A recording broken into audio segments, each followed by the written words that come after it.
درود به هموطنان عزیزم. صدای ما از مقر امپراتوری پرسپولیس تهران ورزشگاه 100,000 نفری آزادی میشنون. کار تراکتور در مقابل ارتش سرخ قطعا سخت خواهد بود. هجوم شیرهای قرمز به قلم روی تراکتور میتونه خطر آفرین باشه. اگر گل بشه حضورات از چشارها لازمه چه بلبشوی او وسط. سروش بزن نفسر میه. گل گل گل گل گل گل گل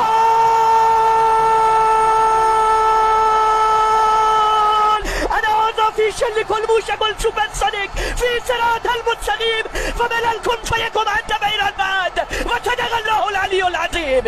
یه جوری زدن تنگه ابو غریب لرزید.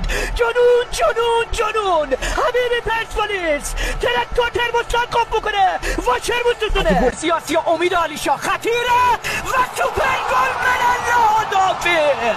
اقرب اسم بیرانوند في هدف شل کن دوباره انت محاصره لشکر و شیاطین قرمز. چه سمفونیک قشنگی بی‌نظیر بودید شیرهای قرمز. ادامه دارم و قطعا بزرگیشون از بین نمیره. جلوی این تیم سعی کنید غایب باشید.